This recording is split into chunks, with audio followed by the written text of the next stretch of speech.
When I asked about the opening date of my daughter's restaurant, my son-in-law just smiled. We celebrated yesterday, only with close friends and family. A week later, he was already shouting, "The mortgage is overdue. Did you pay the bills?" He didn't know yet that on the day he crossed me off his list of friends, I crossed off his dreams too. Before we continue, please subscribe to the channel and let us know where you are listening in the comments. The phone buzzed against the kitchen counter. I stared at it, watching Goldie's name flash on the screen for the third time that morning. My daughter never called 3 times in a row unless she needed money. "Dad, finally!" Her voice crackled through the speaker, that edge I'd learned to recognize over the past 8 months. "Chester and I need to talk to you about the mortgage payment. Can you come by the house today?" I glanced around my modest apartment in La Jolla at the second-hand furniture and the coffee maker I'd owned for 15 years. The view of the ocean through my window was the only luxury I'd allowed myself since retirement. Everything else had gone to her. "Sure, sweetheart. What time works?" 2 o'clock. Don't be late." She hung up before I could respond. No goodbye. No, "Love you, Dad." Just the dial tone humming in my ear like a warning I should have heeded months ago. I arrived at the house on Claremont Drive at 1:55 p.m., 5 minutes early like I'd taught Goldie when she was young. The Spanish-style home gleamed in the afternoon sun, its terracotta roof tiles perfect, the lawn manicured to country club standards.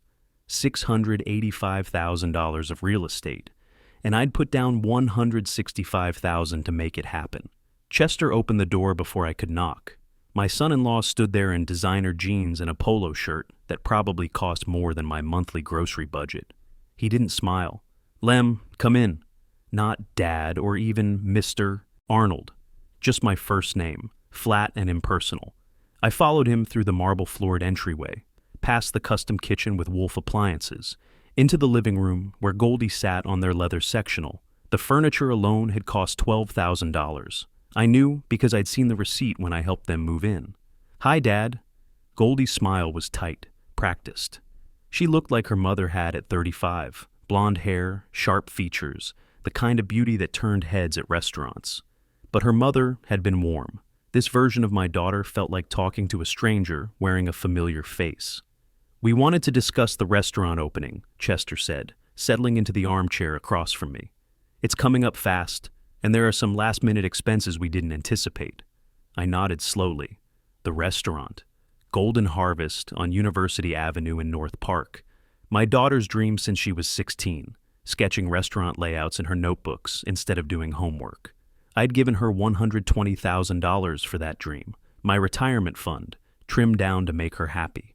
"How much?" I asked. Chester exchanged a glance with Goldie. $15,000. The commercial-grade refrigeration unit needs replacing before the health inspection, and I already gave you everything I budgeted for the restaurant," I said. "The agreement was $120 for startup costs, and you'd handle operational expenses from your savings." "Dad?" Goldie leaned forward, her voice taking on that sweet tone that used to work when she was 12. "We've been over budget because we want to make sure this place is perfect. You want us to succeed, don't you?" I remembered the last time I'd sat in this room, 8 months ago, signing the mortgage papers. Chester had gripped my shoulder, called me the best father-in-law a guy could ask for, promised they'd pay me back within 5 years. Goldie had actually cried, thanking me for believing in her. Now they looked at me like I was an ATM that had stopped dispensing cash. "I want you to succeed within your means," I said carefully, "but I'm on a fixed income now. I can't keep—" "You're the co-owner on the mortgage," Chester interrupted. 60%. You have a vested interest in our success. If the restaurant fails, your investment fails too." There it was, the shift from gratitude to entitlement, wrapped in financial logic. I'd spent 30 years as a financial consultant, helping wealthy clients manage their portfolios, structuring deals worth millions. Did they really think I didn't understand what he was doing? "I'll think about it," I said, standing up. "When's the grand opening? I want to make sure I'm there." The room went quiet. Chester's jaw tightened. Goldie studied her manicured nails like they held the secrets of the universe. "About that," Goldie said finally. "We're keeping it intimate, just close friends and some food critics. You understand, right? Too many people gets overwhelming, and we want to make the right impression." Something cold settled in my chest. "When is it?" "Next Friday," Chester said. 7 p.m. But like Goldie said, we're keeping the guest list tight. Industry people mostly. You know how it is. I didn't know how it was. I didn't know how you excluded the man who'd made your dream possible, who'd co-signed your mortgage, who'd eaten ramen for 3 months to save money for your down payment. I didn't know how you looked that man in the eye and called him not close enough. But I smiled, nodded. Of course. Good luck with it. I drove home in my 2015 Honda Civic, the one I'd kept running long past when I could have afforded something newer. Traffic on the 5 was heavy, giving me plenty of time to think, to remember. Goldie at 7, crying because she'd failed a math test, and I'd stayed up until midnight helping her study for the retake. Goldie at 16, when her mother died, and she'd sobbed in my arms for hours while I held her together. Goldie at 25, broke and scared after her first business attempt failed, and I'd told her everyone deserves a second chance. I'd given her the second chance, the third, the fourth. Now I wasn't close enough to attend her restaurant opening. Back in my apartment, I made coffee in my ancient Mr. Coffee machine and stood at the window, watching the sun set over the Pacific. The waves rolled in, constant and indifferent, the same way they had for millions of years. My phone buzzed, a text from Goldie. Thanks for understanding about the opening. We'll take you to dinner there once things settle down. Love you. 3 words at the end of a message about exclusion, like a consolation prize, like I should be grateful for the scraps. I thought about my friend Elmer, the attorney who'd helped me structure the mortgage agreement. He'd warned me, Lem, make sure you protect yourself. Family and money don't always mix well. I'd laughed it off, told him Goldie would never take advantage.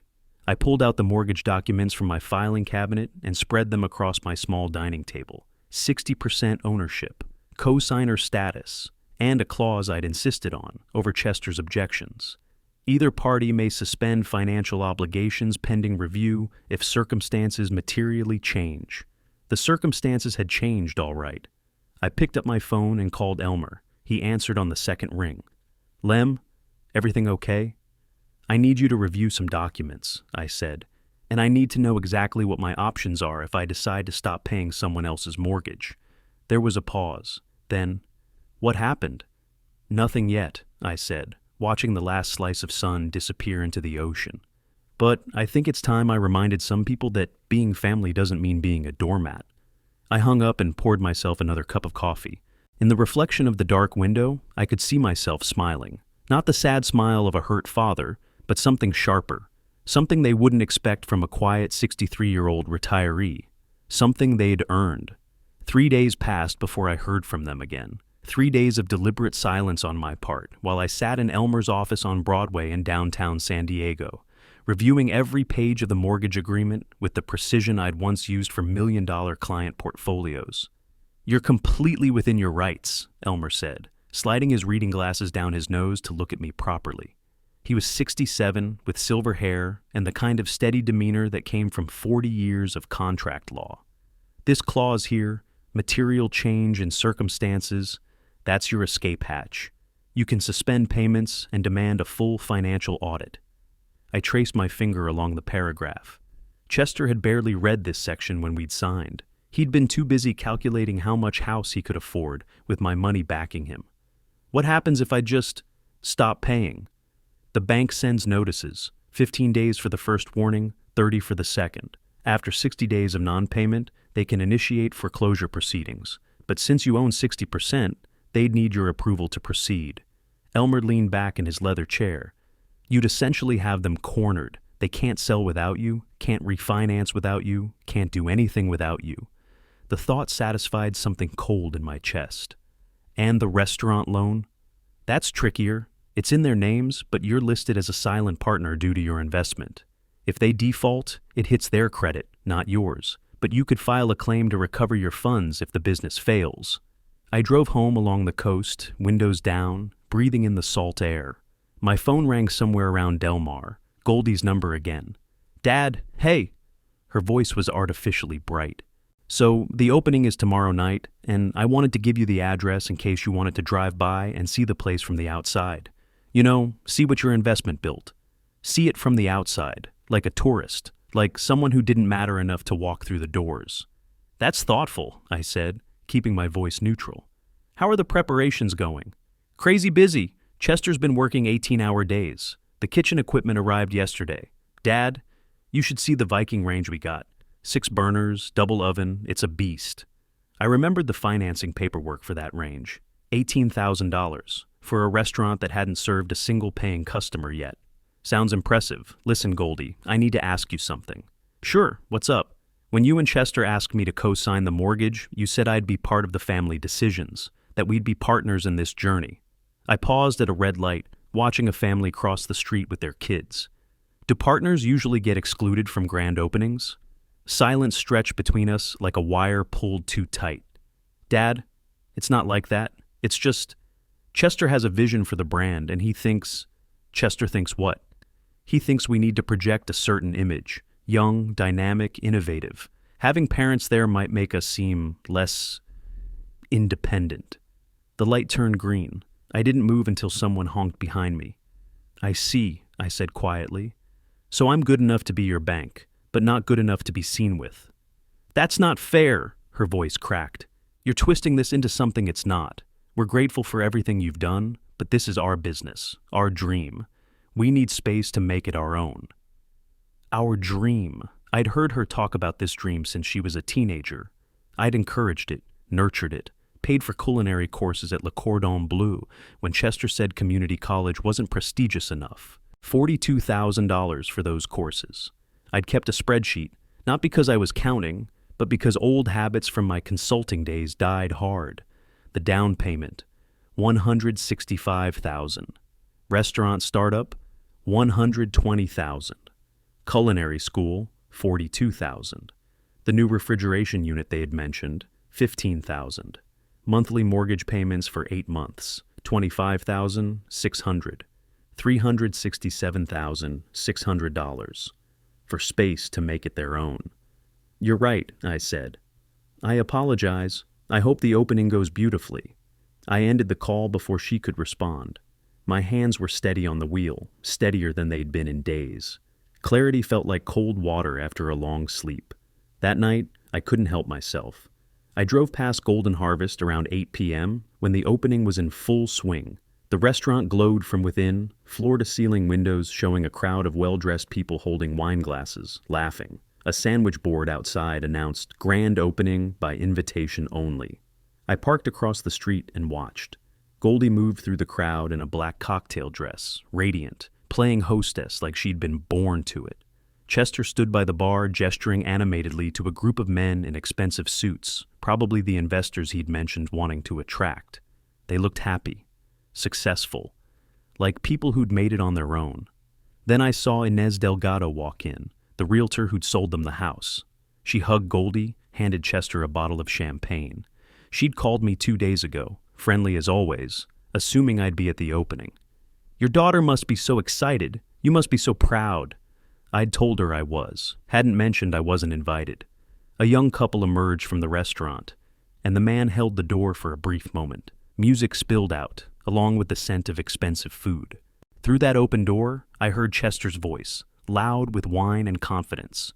Completely self-made, you know?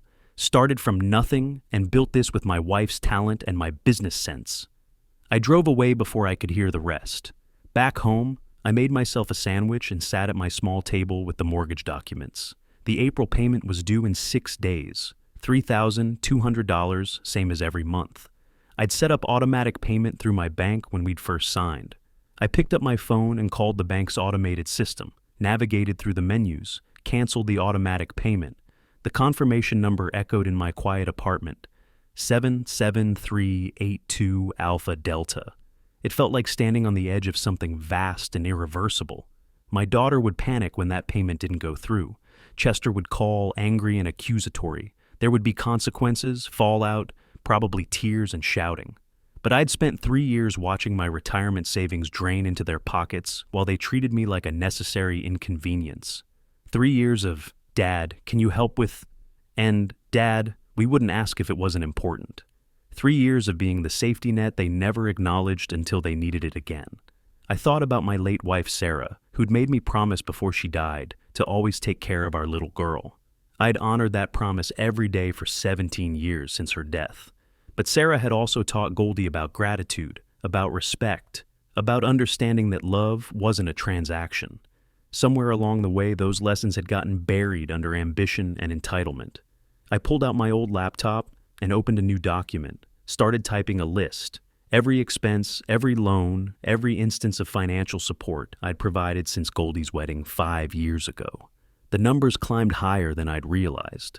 Beyond the major investments, there were the small favors. $2,000 here for a car repair, $500 there for a dental emergency, $800 for the deposit on their first apartment.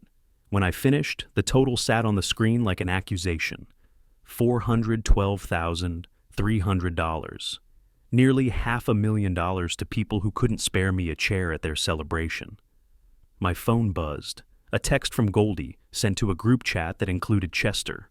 Amazing night. 37 people showed up, and the food critic from San Diego magazine loved the braised short ribs. This is really happening. No mention of me. No, wish you could have been here, Dad. Just excitement about their triumph. I set the phone face down and stared out at the dark ocean. Tomorrow, the bank would process my cancellation. In 15 days, Chester and Goldie would get their first notice. They'd call, demanding to know what happened, and I'd tell them exactly what they'd told me, that I needed space to make my life my own. The first week of April passed with unusual peace. I spent my mornings walking along La Jolla shores, watching surfers catch waves in the cool dawn light. Afternoons, I read books I'd been meaning to get to for years. Evenings, I cook simple meals and watch the sunset paint the sky, orange and purple. My phone stayed mostly silent. Goldie sent occasional texts about the restaurant, good reviews, busy weekend, a minor plumbing issue they had handled, but nothing that required my financial intervention. Chester didn't contact me at all, which suited me fine. On day 14, I received an email from Pacific Coast Bank. Subject line, missed payment notice, account Merau47829653. I opened it with my morning coffee, reading the formal language about my April payment being 15 days overdue, the $150 late fee now assessed to the account, and the importance of bringing the account current within the next 15 days to avoid further penalties. I forwarded it to Elmer with a simple message. It begins. His response came within minutes. Remember, you're completely protected legally. Document everything. And Lem, don't answer their first call. Let them panic a little. Sound advice. I silenced my phone and went for a longer walk than usual, all the way to the La Jolla Cove, where tourists clustered around the sea lions basking on the rocks. A young couple asked me to take their photo. They smiled at each other with such genuine affection that I almost felt bad for them. They had no idea how easily love could curdle into transaction. My phone showed 6 missed calls when I checked it that evening. All from Chester. No voicemails, just the relentless attempts to reach me. I could picture him in that pristine kitchen on Claremont Drive, pacing across the marble floors, jaw clenched with frustration. I made myself dinner, grilled chicken and vegetables, and ate slowly, savoring each bite. Around 8 p.m., a text arrived from Goldie. Dad, Chester says you haven't returned his calls. Is everything okay? Call us when you get a chance. I waited until morning to respond. Everything's fine, been busy, what's up? The reply came in seconds. Can you call? Important. Instead, I texted back, at the doctor's office, we'll call later. I wasn't at the doctor's office. I was sitting on my balcony watching pelicans dive for fish, drinking excellent coffee from a local roaster on Girard Avenue. But they'd kept me in the dark about their restaurant opening. Fair was fair. 3 more days passed. The calls escalated. Chester left his first voicemail, his voice tight with forced calm. Lem, we need to discuss the mortgage payment. The bank sent a notice. I'm sure it's just an oversight, but we should sort this out ASAP. Give me a call back. An oversight. As if I'd simply forgotten to pay $3,000. As if 30 years of managing other people's millions had left me incapable of tracking my own finances. I called Elmer instead. How much trouble are they in right now? Legally, none yet. Financially? He paused, and I heard papers shuffling. That late fee is just the start. If this goes to 30 days overdue, it jumps to $300. 60 days, and the bank can report it to credit agencies. That would tank their score, make refinancing impossible, and probably trigger reviews on any other credit they have. Like business loans for restaurants? Exactly like that. I thanked him and hung up. Through my apartment window, I could see a family on the beach below, building a sandcastle. The father lifted his young daughter onto his shoulders, and she squealed with delight. I remember doing that with Goldie at that age, her small hands gripping my hair as she pointed at seagulls and shouted their names with absolute certainty. When had she stopped seeing me as someone who carried her on his shoulders and started seeing me as something to climb over? Day 20 arrived. I was at the grocery store, the Vaughn's on La Jolla Village Drive, when Chester finally caught me. My phone rang while I was comparing prices on coffee brands. I almost didn't answer, but curiosity won. "Where the hell have you been?"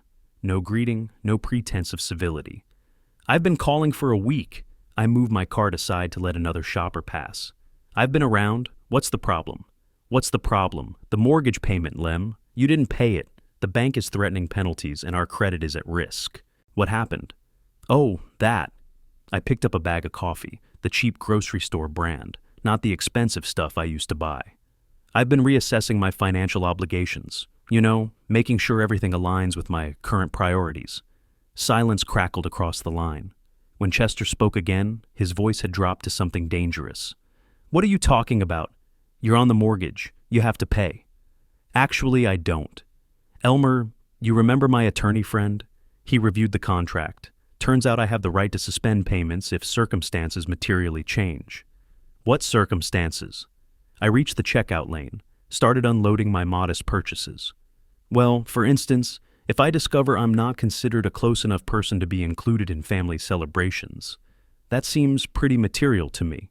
The explosion I'd been waiting for finally came. "Are you serious right now? You're going to tank our mortgage because you're pissy about the restaurant opening? That's childish, Lem. I prefer to call it setting boundaries," I said calmly. The cashier, a young woman with purple highlights, raised her eyebrows but said nothing. "You and Goldie wanted space to make the business your own. I'm giving you space to handle the house your own way too." "You can't do this." "I already did. The payment's been canceled for April and May. June too, probably, unless something changes." "Unless you're blackmailing us? What do you want? An apology?" I paid for my groceries with cash, accepted my receipt. "I don't want anything, Chester. I'm just tired of being treated like a wallet with legs. You figure out what comes next." I hung up before he could respond. My hands shook slightly as I loaded bags into my car, not from fear, but from the sheer adrenaline of finally saying what needed to be said. The drive home took me past their neighborhood. I didn't plan it, but I also didn't avoid it. As I passed Claremont Drive, I saw Chester's BMW in the driveway, the one he'd bought new last year for $48,000 while I drove my decade-old Civic. The house looked perfect from the outside, landscaping immaculate, everything precisely placed. A monument to success built on someone else's foundation. That evening, Goldie called. Her voice was thick with tears. "Daddy, please. Chester told me what happened. I know we hurt you and I'm sorry, but you can't do this. The restaurant is barely breaking even. We can't afford the mortgage on our own right now." "Then maybe you should have thought about that before deciding I wasn't close family." "That was Chester's decision. I wanted you there, but he said—" "You let him make that decision," I interrupted gently. "You chose his vision over your father. That's your right, Goldie, but it's also my right to choose how I spend my retirement money." She sobbed openly now. "So what? You're just going to let us lose the house? Everything we've worked for? Everything they'd worked for. Not everything I'd given them. Not everything we'd built together. Their work, their vision, their success." "I'm going to let you figure it out," I said, "the way independent business owners do. You wanted to project a certain image, remember?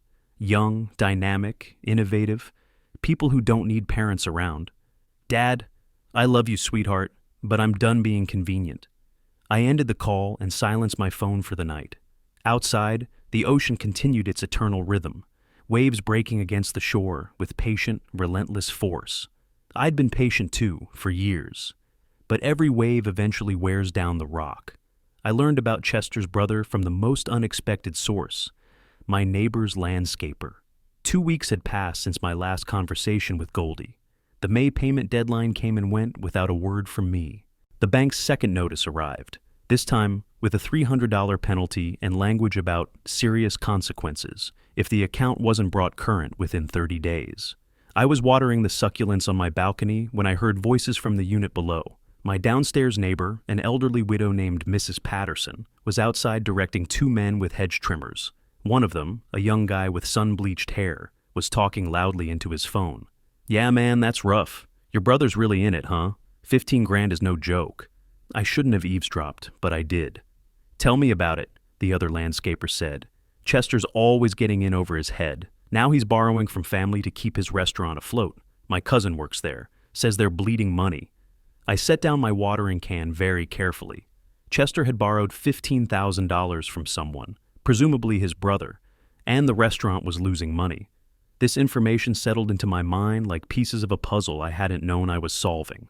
That evening, I met Elmer at a small Italian place in Little Italy, a neighborhood we both loved for its authentic food and lack of pretension. Over plates of pasta carbonara, I filled him in on what I'd overheard. "So they're scrambling," Elmer said, twirling linguine around his fork. "Good. Means the pressure's working." The bank notice said 30 days until they can report to credit agencies. What happens then? Their score plummets, mid-500s probably. Any lender reviewing their finances will see missed mortgage payments, and that triggers automatic reviews of existing credit. If Chester has maxed out cards, and desperate people usually do, those credit companies might demand immediate payment or reduce limits, creating a cascade effect. Exactly. Elmer studied me over his wine glass. "How are you feeling about all this? Any second thoughts?" I thought about Goldie at 7, bringing me breakfast in bed on Father's Day, burnt toast and watery orange juice that I'd eaten with exaggerated enthusiasm. Thought about her at 15, when I'd caught her sneaking out, and instead of yelling, I'd stayed up all night talking about trust and safety until she cried and promised never to do it again. "I feel like I'm teaching her the same lesson I tried to teach her then," I said finally. "That actions have consequences, that trust isn't automatic. Even if it cost her the house, even then." We finished dinner, and Elmer picked up the check despite my protests. "You're going to need your money," he said with a wry smile. "Something tells me this is just getting started." He was right, though not in the way I expected.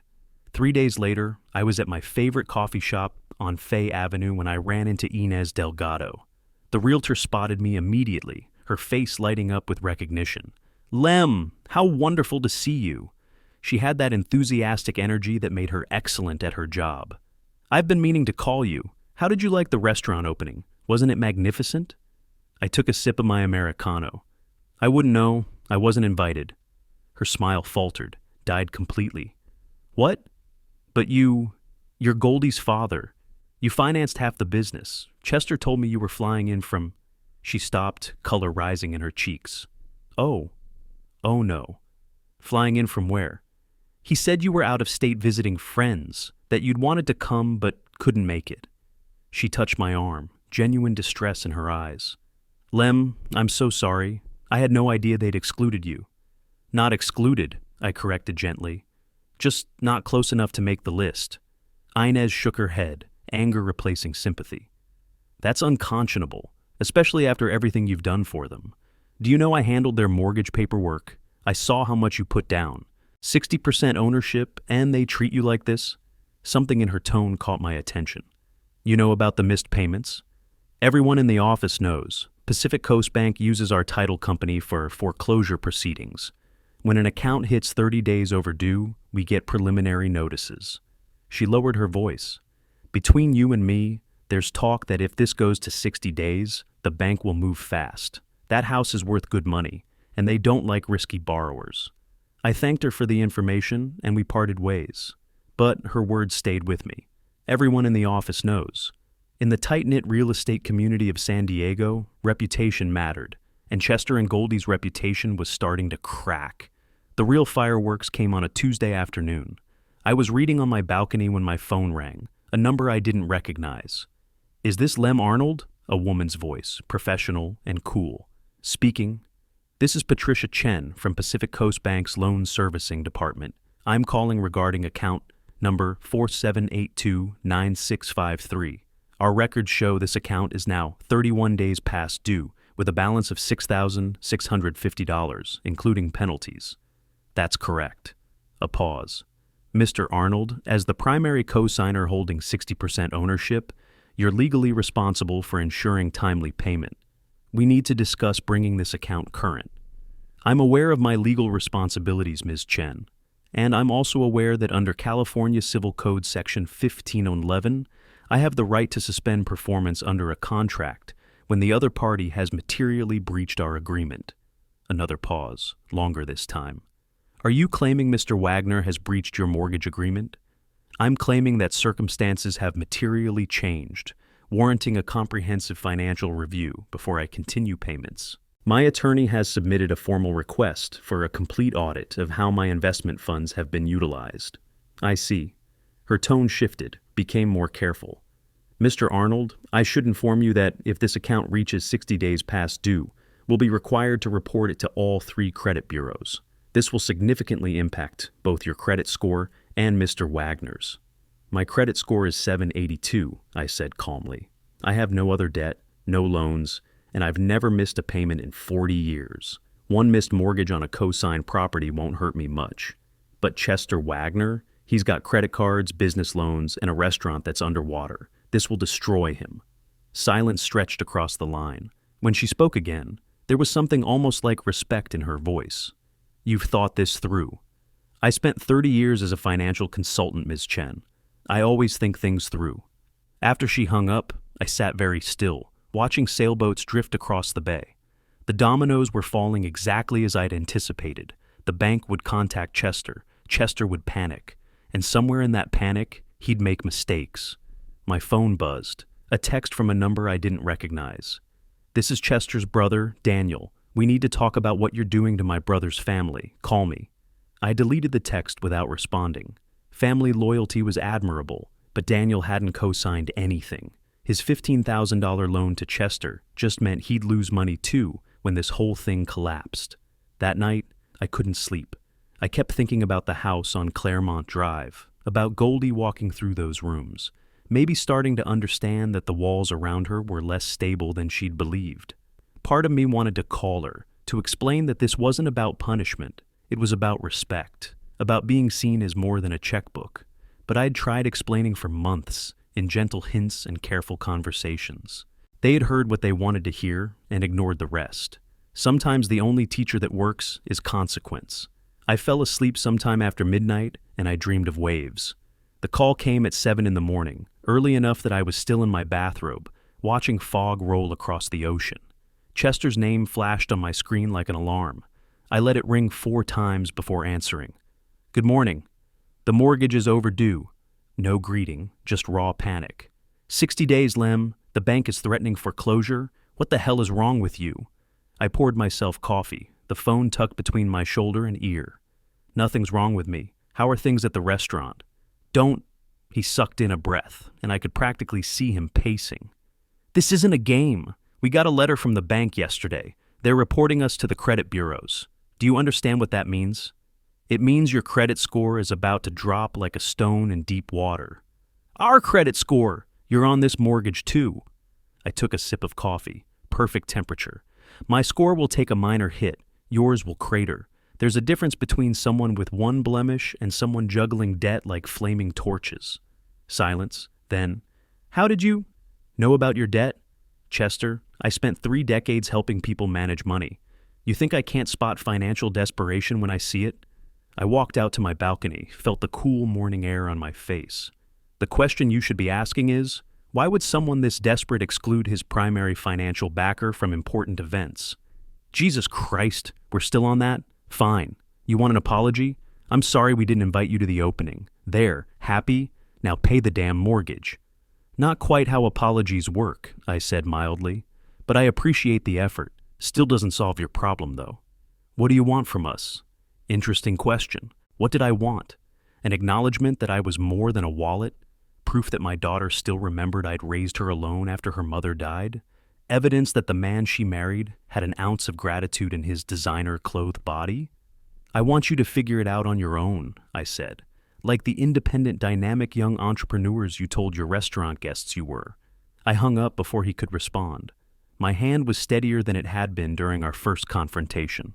Practice maybe, or just certainty that I was doing the right thing. 2 hours later, Goldie called. Her voice was small, scared in a way that tugged at something deep in my chest. Daddy, please. Chester told me about the foreclosure notice. We can't lose the house. Please. Then pay the mortgage yourself. We can't. The restaurant is barely covering costs. We're at $8,000 in revenue last month against $12,000 in expenses. We used our savings to cover the gap, and now there's nothing left. I did the math automatically. $48,000 deficit over their first 3 months of operation. The restaurant was dying slowly, bleeding money from poor management and overhead that didn't match their customer base. Maybe you should reconsider some of your expenses, I suggested. That BMW Chester drives, the designer furniture, the Viking range you didn't actually need. That's not fair. Those are investments in our image, in our brand. No, sweetheart. Those are symbols of success you couldn't afford. There's a difference. I softened my voice just slightly. You wanted to build something without me, so build it. But don't ask me to fund the construction while you lock me out of the building. She started crying. The sound killed me, same as it had when she was 5 and skinned her knee, or 13 and didn't get invited to a party. Every parental instinct I had screamed to fix this, to make it better, to hand over the money and make her smile again. But that instinct had created this mess. I'd fixed things too many times, smoothed over too many problems, until she'd learned that consequences were optional if Daddy was around. I love you, I said quietly, but I'm done being convenient. Goodbye, Goldie. The week that followed was brutal in its silence. No calls, no texts, no contact. I wondered if they were scrambling for solutions, or if Chester was finally being forced to admit the depth of their financial hole to Goldie. I got my answer from an unexpected source. Elmer called on a Thursday afternoon, amusement clear in his voice. You're not going to believe this. Chester hired a lawyer. To sue me? To threaten to sue you? Different thing entirely. Some cut-rate attorney from a strip mall in El Cajon. He sent me a letter claiming you're in breach of contract for non-payment. I sat down heavily. Can they make that stick? Not even slightly. I already reviewed our documentation with a fine-tooth comb. You're completely protected under California contract law. But here's the funny part.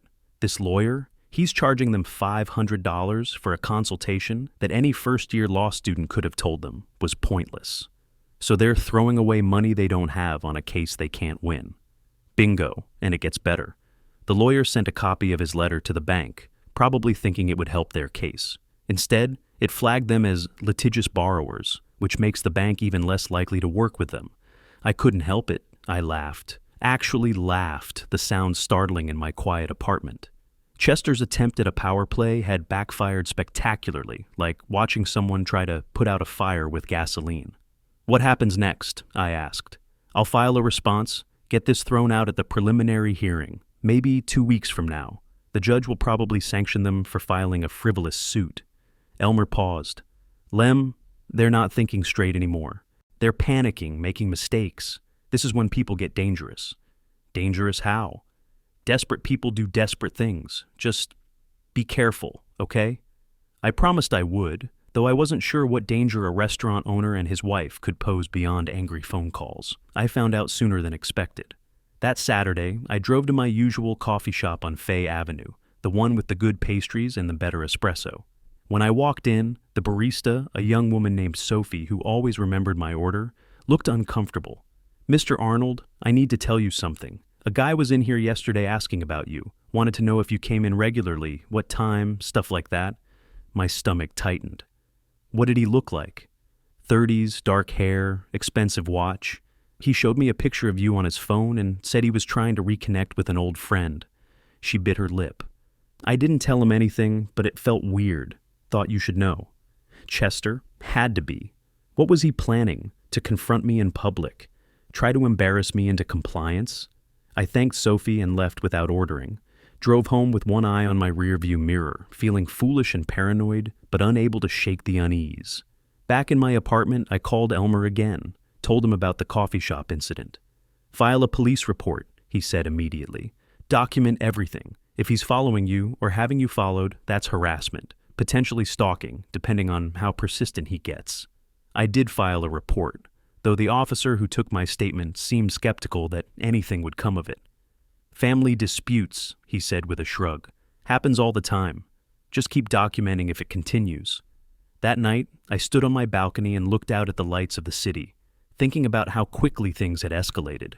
2 months ago, I'd been the quiet father, the reliable bank, the man who said yes.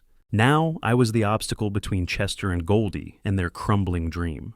And somewhere in that crumbling, I suspected they'd stopped seeing me as family entirely, just as an enemy to be dealt with. The preliminary hearing happened on a Tuesday morning in late May.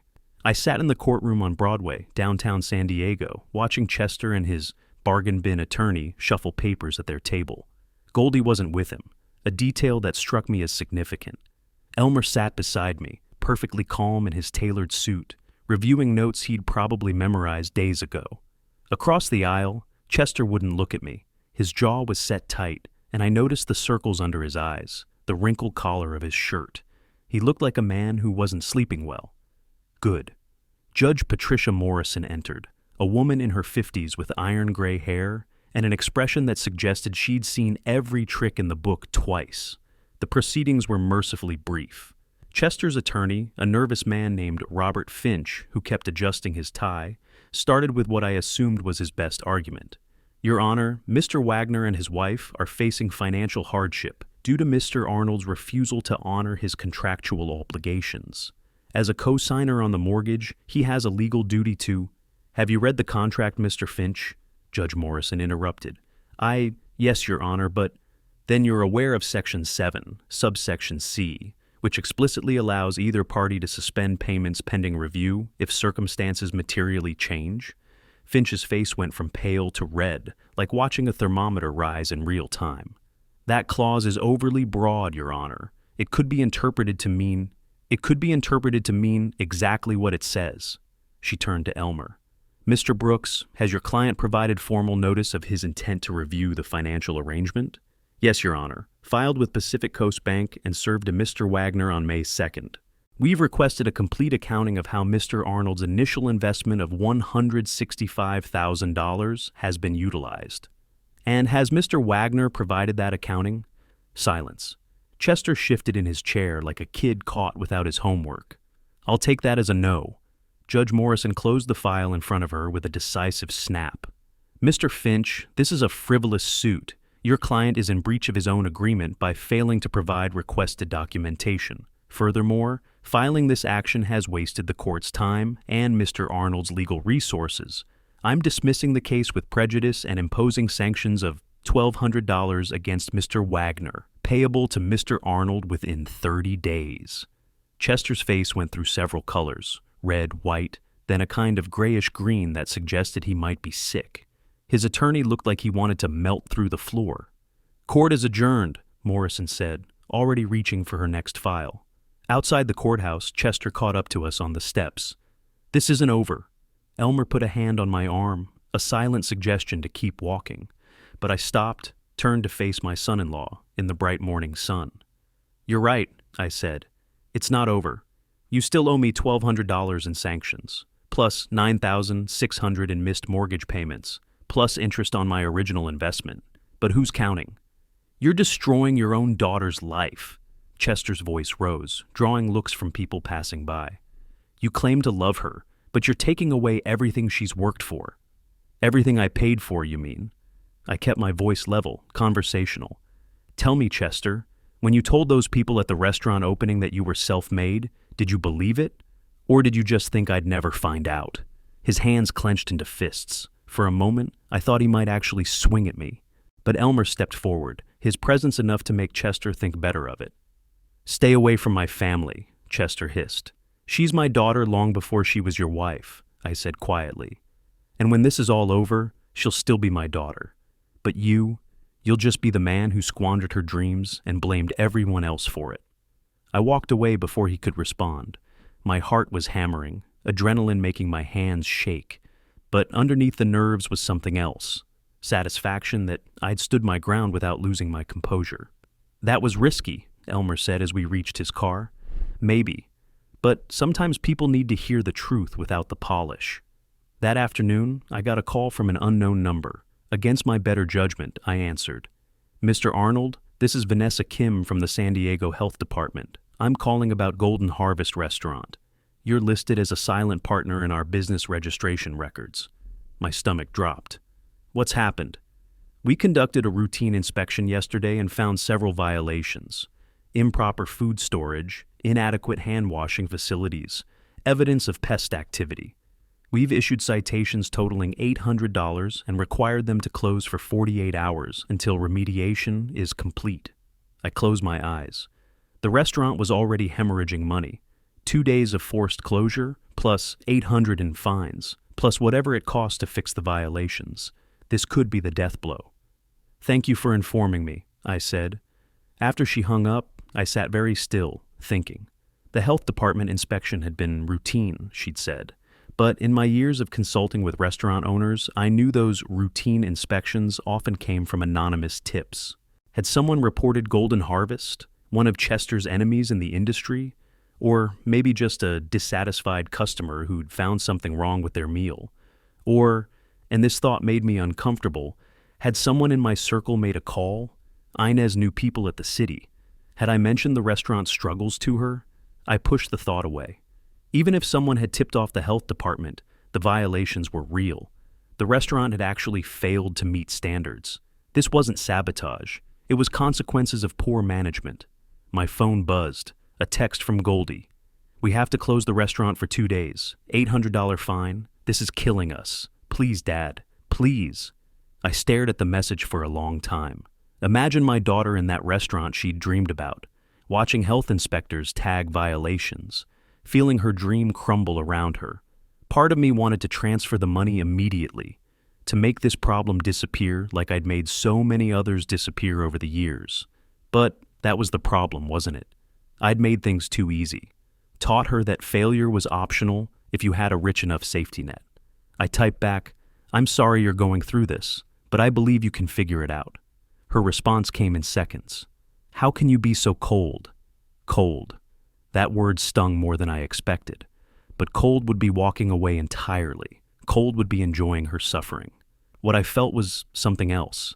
The ache of watching someone you love learn a hard lesson you should have taught them years ago. I didn't respond to her message. Instead, I made dinner. Pasta with tomato sauce, cheap and simple, and ate while watching the sunset paint the sky in shades of amber and rose. Somewhere across the city, Chester and Goldie were dealing with their crisis. Fighting, probably. Blaming me, certainly. Maybe blaming each other. I remembered a conversation I'd had with Sarah years ago, when Goldie was 12 and wanted an expensive pair of shoes we couldn't afford. If we give her everything, Sarah had said, she'll never learn the value of anything. I'd agreed with her then, but after Sarah died, I'd given Goldie everything anyway, trying to compensate for the mother she'd lost with material comfort. And now, 17 years later, I was finally learning the lesson my wife had tried to teach me. That love without boundaries wasn't love at all. It was just enabling dressed up in affection.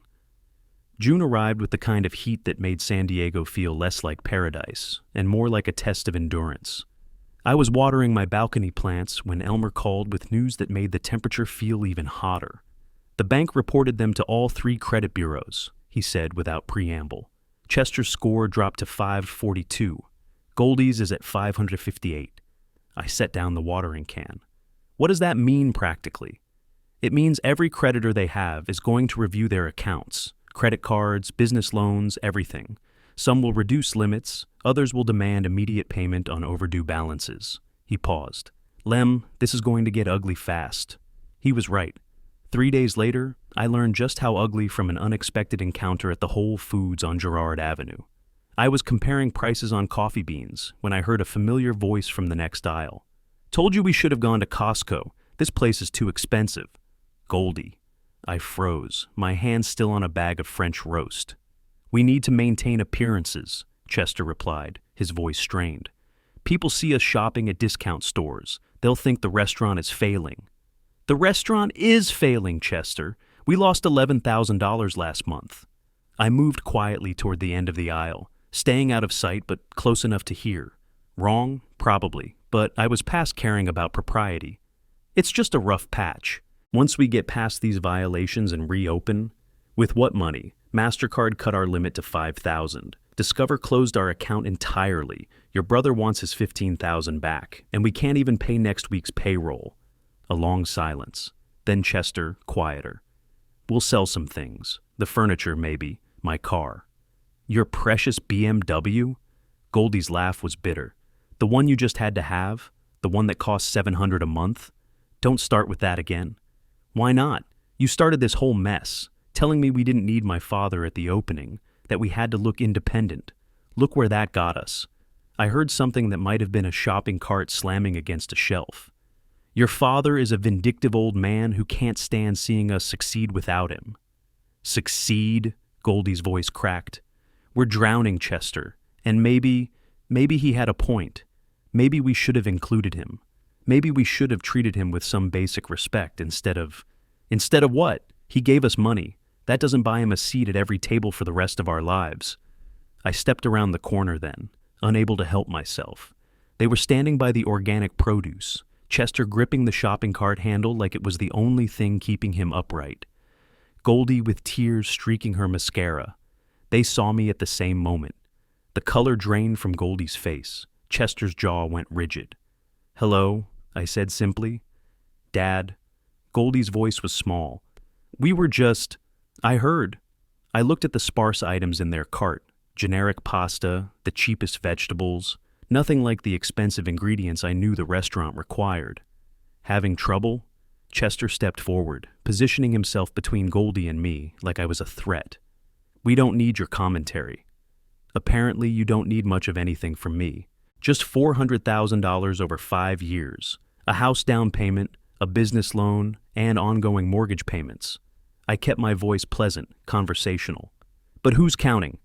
"You are," Chester spat. "Every single dollar, like some kind of loan shark keeping score. No, like a father who expected basic gratitude and got excluded from his daughter's proudest moment." I turned to Goldie. "Tell me something. When you were planning that opening, when Chester said we should keep it intimate, did you think about me at all?" She opened her mouth, closed it. Tears spilled over. "That's what I thought." I picked up my coffee, the expensive organic blend I could afford because I lived modestly everywhere else, and walked past them. "Good luck with the payroll." I made it to my car before my hands started shaking, sat in the parking lot for 10 minutes, breathing deeply, wondering if I'd just crossed a line from justice into cruelty. But then I remembered the words I'd overheard. Your father is a vindictive old man. Not, maybe we were wrong, not, we should apologize. Just blame shifted conveniently away from themselves. That evening, Inez called. "Lem, I thought you should know. There's talk in the restaurant community about Golden Harvest." "What kind of talk?" "The bad kind. Someone posted on the North Park Business Association Facebook group about late payments to suppliers. Then someone else mentioned the health violations. People are putting pieces together, realizing the place is in trouble." I closed my eyes. "How bad?" "2 of their vendors called my office asking if there's going to be a foreclosure on the property because they want to know if they should pull their credit lines. Word is spreading that Chester and Goldie are high-risk clients." The restaurant industry in San Diego was a tight community. Once reputation started to crumble, it happened fast. Suppliers talked to each other, shared information about who paid on time and who didn't. A restaurant with a reputation for financial instability was a restaurant that suppliers would abandon at the first sign of trouble. "Thanks for letting me know," I said. "Lem?" Inez hesitated. "Are you okay with how this is going?" "I'm teaching them a lesson that's 20 years overdue. Whether I'm okay with it or not doesn't really matter." After we hung up, I poured myself a whiskey, a rare indulgence, and stood on my balcony watching the sun set over the Pacific. The water turned gold, then amber, then deepening shades of purple as night crept in from the east. My phone buzzed, an email from Pacific Coast Bank, formal and impersonal. Notice of intent to foreclose on property, located at 4738 Claremont Drive, San Diego, CA 92117. They had 30 days to bring the account current or face foreclosure proceedings. The bank was done playing games. I forwarded the email to Elmer, then sat with my whiskey and did the math. 3 months of missed payments, $9,600. Late fees and penalties, $900. Court sanctions, $1,200. Total amount Chester and Goldie would need to find in 30 days, $11,700. On top of their restaurant losses, supplier debts, and operating costs. It was impossible. They'd never make it. My phone rang. Goldie. I stared at her name on the screen, wavering between answering and letting it go to voicemail. I answered. Dad? She was crying so hard I could barely understand her. Dad, please. We got the foreclosure notice. 30 days. We'll lose everything. Please, I'm begging you. I'll do anything. Just please help us. Anything. The word hung in the air between us like smoke. What about Chester? I asked quietly. He won't call you. His pride won't let him. But I'm calling. I'm asking. I was wrong, Dad. We were wrong. We should have invited you. We should have treated you better. I see that now. Do you see it? Or do you just see a way out of your problem? She sobbed harder. How can you ask me that? I'm your daughter. Yes, I said. You are. And I've loved you every day of your life. Loved you enough to give you everything I had. But love isn't a transaction, Goldie. It's not something you can withdraw from only when your account is empty. I know that. I know I've been terrible, and I'm sorry, and I'll spend the rest of my life making it up to you if I just give you money. Silence. Then, quietly. Yes. At least she was honest. I'll think about it, I said. But Goldie, the next time we talk, I want to hear from both of you, together. And I want the truth about your finances, your marriage, and why you really excluded me from that opening. We will, I promise. 30 days, I said, echoing the bank's notice. That's how long you have to figure out if you want my help or if you just want my money. I hung up before she could respond. Outside, the city glittered with lights, thousands of people living their lives, most of them oblivious to the small drama playing out in a restaurant on University Avenue and a house on Claremont Drive. 30 days until foreclosure, 30 days until everything came crashing down. Unless they were willing to do the one thing they'd avoided since this whole mess started, tell me the truth. They didn't call for 11 days. 11 days of silence that felt louder than any argument. I went about my life, morning walks, afternoon reading, evenings watching the ocean, but underneath the routine, I was waiting. On day 12, I got a different kind of call, a young woman's voice, professional but uncertain. Mr. Arnold, this is Jessica from Golden Harvest. I'm the assistant manager. I'm calling because, well, we haven't been paid in 3 weeks, and Chester isn't returning my messages. I sat down slowly. I'm not involved in the restaurant's operations. I know, but you're listed as a partner in the business registration, and I didn't know who else to call. 3 of us walked out today. We can't work for free. Her voice cracked slightly. I have bills to pay, and Chester keeps saying it'll be fine. But the supplier stopped delivering, and yesterday someone from the IRS came asking about unpaid payroll taxes. The IRS. That was a new level of trouble. Payroll taxes weren't like other debts. You couldn't negotiate them away or discharge them in bankruptcy. They followed you like shadows. How much is owed in payroll? I asked. About $18,000 total for all of us over the last month and a half. After she hung up, I sat with that number. $18,000 in unpaid wages, plus the mortgage arrears, the court sanctions, the supplier debts, the health violations. The restaurant wasn't just failing, it was imploding, taking Chester and Goldie's reputation down with it. Part of me felt vindicated. They'd made their choices, built their tower of arrogance and entitlement, and now they were watching it collapse. But another part, the part that remembered teaching Goldie to ride a bike, helping her with algebra homework, walking her down the aisle at her wedding, that part ached. 2 days later, they came to my apartment, together, finally. I saw them through my peephole, Goldie with red-rimmed eyes, Chester looking like he'd aged 5 years and 5 months. He'd lost weight, his expensive clothes hanging loose on his frame. I opened the door. Come in. They sat on my modest couch, perched on the edge like birds ready to flee. My apartment, with its second-hand furniture and simple decor, must have looked pathetic compared to their house with its marble and leather. But unlike their house, mine was paid for. You wanted the truth, Goldie said finally. So here it is. Chester stared at his hands. Didn't interrupt. That alone told me how desperate things had gotten. The restaurant opening, Goldie continued, her voice steady despite the tears. Chester convinced me that having you there would make us look dependent. He said investors and food critics would see an old man backing us and assume we weren't serious entrepreneurs. I never said old man, Chester muttered. You said retiree. Same thing? Goldie turned back to me.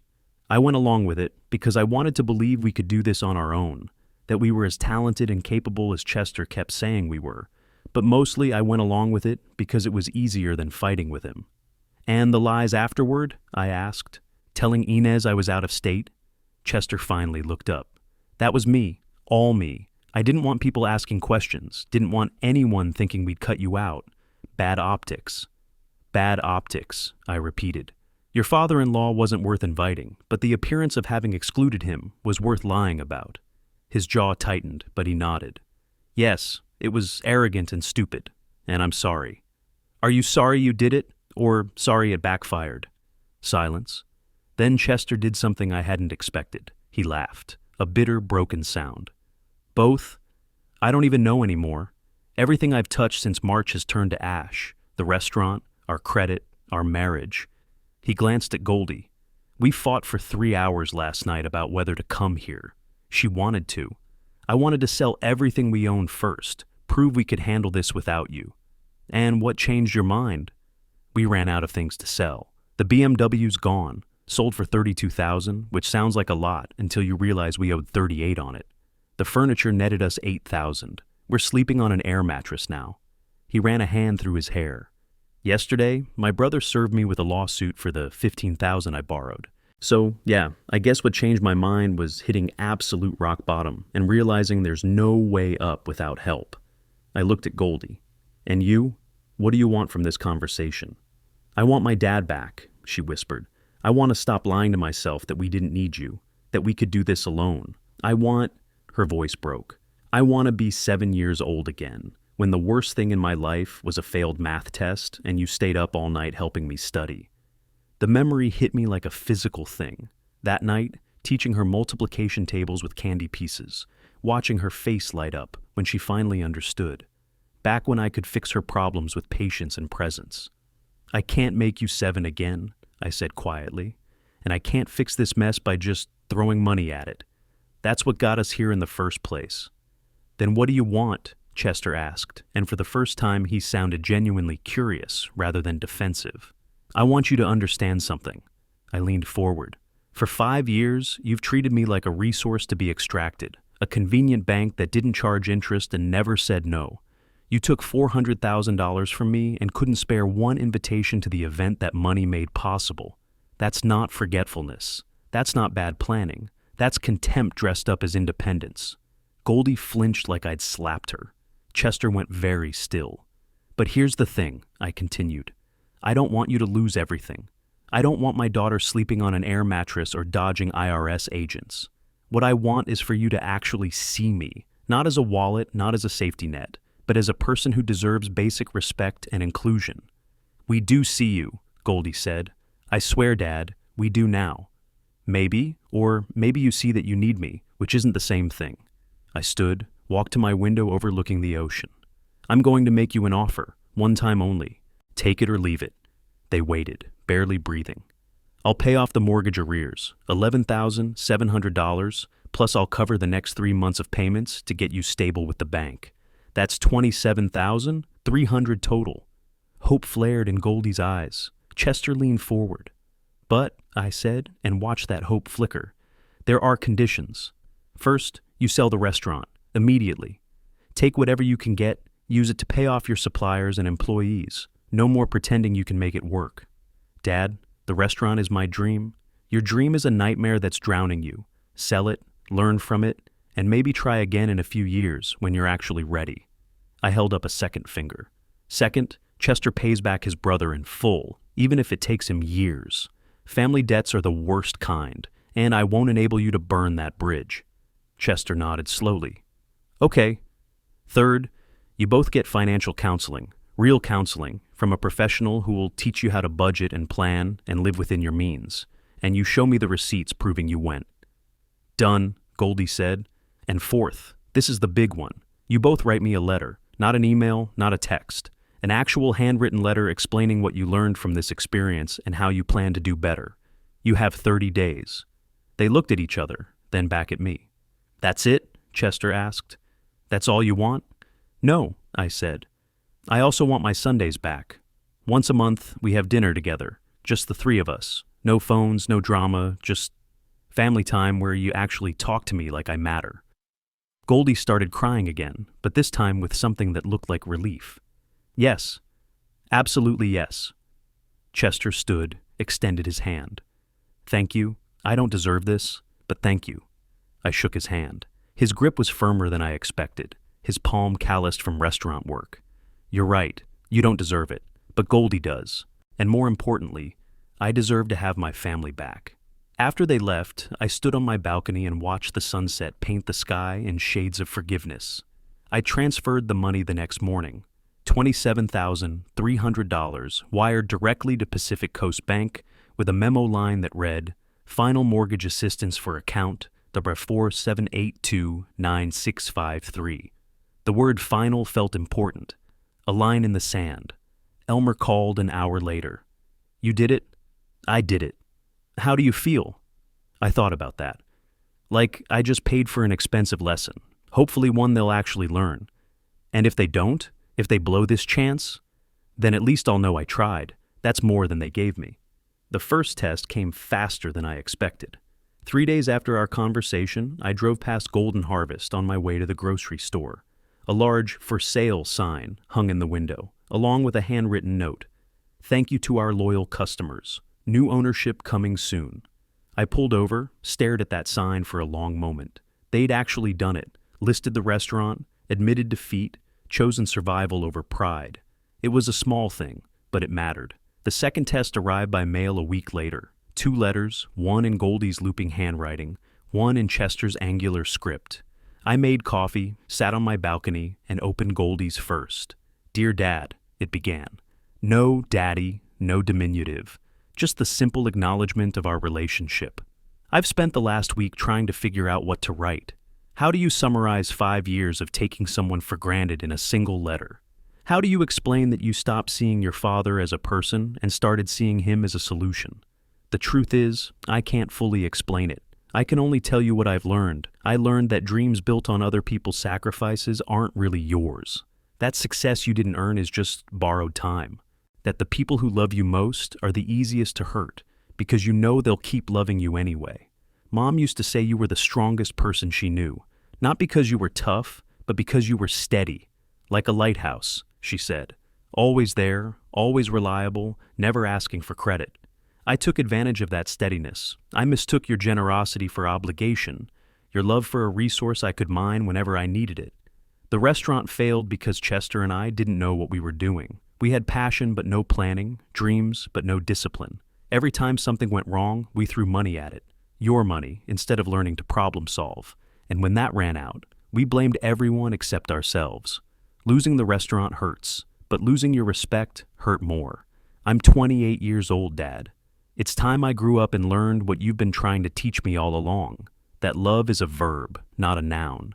It's what you do, not what you expect to receive. I promise to do better, to be better, to earn back the daughter you deserve. Love, Goldie. I had to set the letter down, wipe my eyes, take a few deep breaths before I could continue. Chester's letter was shorter, less polished, but somehow more honest for it. Lem, I won't insult you with excuses. I was arrogant. I thought I knew better than a man who'd spent 3 decades managing wealth because I'd spent 3 years managing a Wendy's. That's not just stupid, it's offensive. I convinced Goldie to exclude you from the opening because I was intimidated by you. There, I said it. You're everything I'm not. Financially stable, emotionally mature, respected in your community. Having you there would have reminded everyone, including me, that I didn't build this restaurant. You did. And I couldn't handle that truth. My pride cost us everything. The restaurant, our savings, our reputation. Almost cost me my marriage too. Goldie and I are in counseling now. Not just financial, but marital. Turns out when you build a life on lies and borrowed money, the foundation cracks pretty fast. I'm working 2 jobs now, managing a Panera during the day, bartending at night. It's humbling, but humility is probably what I needed most. That, and to learn that being a man isn't about pretending you don't need help. It's about being honest about when you do. Thank you for the second chance. I'll spend the rest of my life proving I deserved it. Chester. I sat with those letters for a long time, reading them over and over. They weren't perfect, but they were real, raw, honest in a way our previous conversations had never been. That afternoon, I called them. "I got your letters. And," Goldie's voice was tentative, "and I think we should have that Sunday dinner soon, this weekend if you're free." The sound she made was half laugh, half sob. "We're free. We're very, very free." Sunday came with clear skies and warm breezes. I made reservations at a modest Italian restaurant in Little Italy. Nothing fancy, just good food and honest prices. When Goldie and Chester arrived, they looked different somehow. Lighter, maybe, despite everything they'd lost. We ordered pasta and house wine, talked about small things at first, the weather, a movie Goldie had watched, Chester's new jobs. Then, gradually, bigger things, their counseling sessions, the buyer who'd offered $90,000 for the restaurant equipment and lease, their plans to rent a small apartment in Normal Heights, something they could actually afford. "We're starting over," Goldie said, twirling linguine on her fork. "It's scary, but also kind of exciting, like we get to rebuild, but this time with actual foundations." "Foundations matter," I said, "in buildings and in life." Chester reached across the table, squeezed Goldie's hand. "Your dad's been telling me about some entry-level positions at financial firms. Nothing glamorous, but it's a foot in the door. A chance to actually learn the business side of things, instead of just pretending I understand it." "You recommended him?" Goldie looked at me, surprised. "I made some calls," I admitted. "Old colleagues who owed me favors. No guarantees, but Chester has management experience and he's willing to start at the bottom. That counts for something." The dinner lasted 3 hours. We talked about everything. Their mistakes, my hurt, what we all could have done differently. It wasn't comfortable, but it was honest. And honesty, I was learning, was more valuable than comfort. As we were leaving, Goldie hugged me tight. "Thank you for not giving up on us."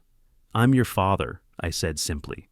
"That's not something you give up on, but it is something you have to protect, even from the people you love most." Driving home along the coast, windows down, salt air rushing in, I thought about the last 6 months, the pain, the anger, the carefully calculated revenge that had brought them to their knees. Had it been worth it? Yes. Because the alternative was watching my daughter turn into someone I didn't recognize, married to a man who saw me as an ATM, living a lie funded by my silence. Better the hard truth that set us free than the comfortable lie that would have poisoned us slowly. My phone buzzed at a red light, a text from Goldie. "Chester just told me you're covering 3 months of mortgage payments, not just catching up the arrears." "Dad, that's an extra $9,600. You didn't have to do that." I typed back with one hand. "I know, but sometimes we do things not because we have to, but because we can, and because we choose to believe in second chances." Her response came immediately. "I love you, and I promise you won't regret this." I hoped she was right, but even if she wasn't, even if they stumbled again, at least this time they'd be stumbling forward with their eyes open, not backward while pretending everything was fine.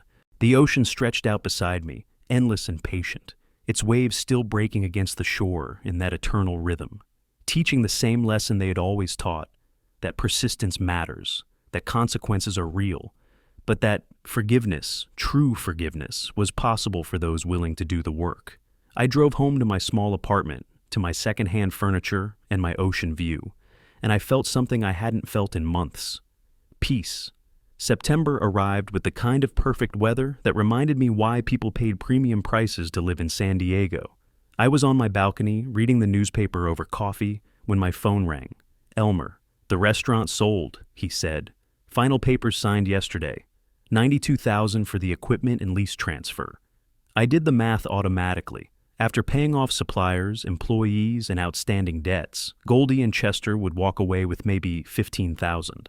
Not much to show for a year of work and a $120,000 investment, but at least they'd walk away clean. How are they handling it?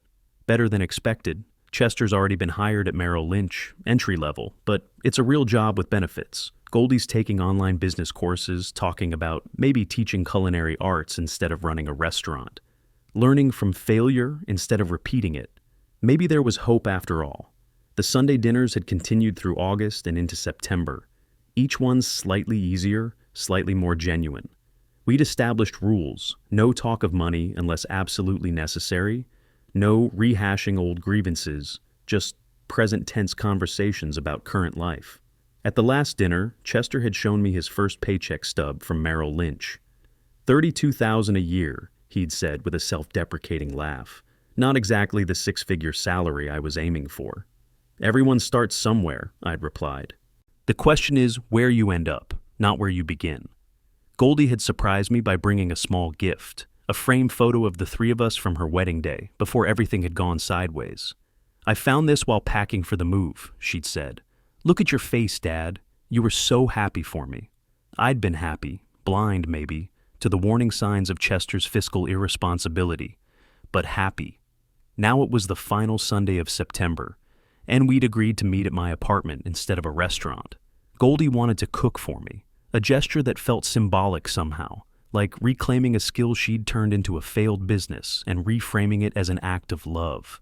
They arrived at 3, loaded down with grocery bags. I'd offered to reimburse them, but Chester had waved me off. We can afford pasta and vegetables, Lem. We're broke, not destitute. The difference in his tone was remarkable. No defensiveness, no pride masquerading as independence. Just honest acknowledgement of their situation. While Goldie cooked, Chester and I sat on the balcony, watching sailboats drift across the bay. He'd lost the expensive watch, the designer clothes, the polished veneer of success. In its place was something more genuine, a man learning to be comfortable with being ordinary. I need to tell you something, he said, not looking at me. About the opening. We've moved past that, Chester. No, I need to say this, for me. He gripped the balcony railing. It wasn't just about image or independence. I was jealous of you. I turned to face him. Jealous? Goldie talked about you constantly when we first started dating. My dad would know how to fix this, or my dad always says. Every time we had a problem, you were the solution she wanted, and I hated it because it reminded me that I'd never be the man you are. He finally looked at me. Excluding you from the opening was my way of proving I didn't need you, that I could give Goldie something you couldn't. You did give her something I couldn't, I said quietly.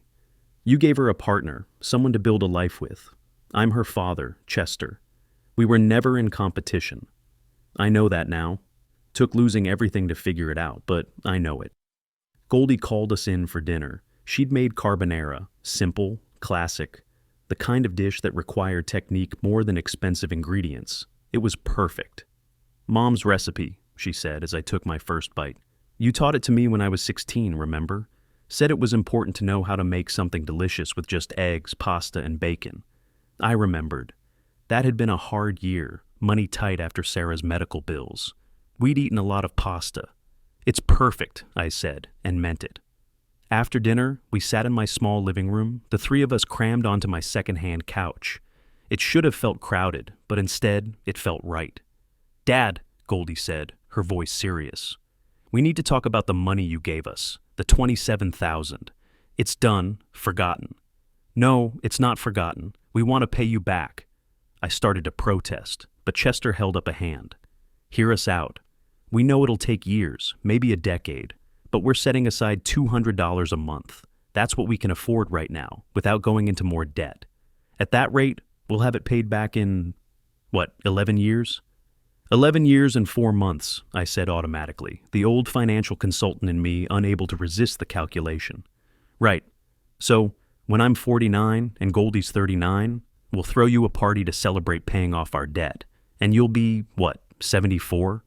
Assuming I'm still around to collect. You'll be around, Goldie said fiercely. You're too stubborn to go anywhere. I looked at them, young, broke, humbled, but somehow more real than they had been 6 months ago, when they'd had a restaurant and a dream and nothing but contempt for the man who'd made it possible. Keep your money, I said. Invest it in your future, your real future, not the fantasy version you were chasing. Dad, I'm serious. You want to pay me back? Do it by building a life you can actually afford, by treating each other with respect, by remembering that the people who love you aren't resources to be exploited. I leaned back, felt the worn cushion beneath me, the cushion I'd owned for 15 years because it was perfectly functional and didn't need replacing. That's worth more than $27,000. Goldie wiped her eyes.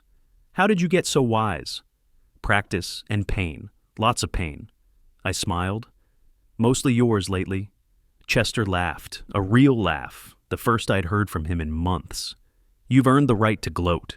I'm not gloating. I'm just acknowledging that sometimes the only way to learn is by falling hard enough that you can't pretend you're still standing. They left around 8, with promises to call during the week, to keep attending their counseling, to remember that Sunday dinners were non-negotiable. I watched them drive away in Chester's used Toyota, a far cry from the BMW, but paid for in cash.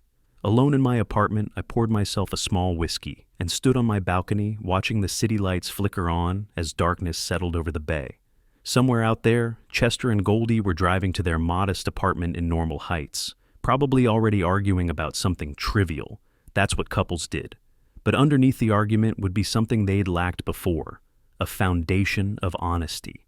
My phone buzzed, a text from Goldie. "Thank you for teaching us what we should have learned years ago. That love isn't a transaction. That respect isn't optional. That family means showing up, not just when you need something, but especially when you don't. We love you, Dad, and we see you. Finally, we really see you." I stared at that message for a long time, thought about the journey that had brought us here, the betrayal, the anger, the carefully calculated revenge that had dismantled their lives piece by piece. Had it been worth it? The question wasn't whether they had deserved it. They had. The question was whether it had accomplished what I'd hoped. And looking at that text, at the self-awareness and gratitude it represented, I had my answer. Yes. Not because revenge was sweet. It wasn't. Watching my daughter struggle had been agony, even when she'd earned that struggle. But because sometimes the greatest act of love is refusing to enable someone's self-destruction, even when enabling would be easier, I'd taught them about consequences, about respect, about the difference between generosity and servitude. More importantly, I'd taught myself that being a good father sometimes meant being a hard father, that boundaries weren't cruelty, that love strong enough to say no was stronger than love that always said yes. I raised my glass to the ocean, to the waves that never stopped teaching their lessons about persistence and patience.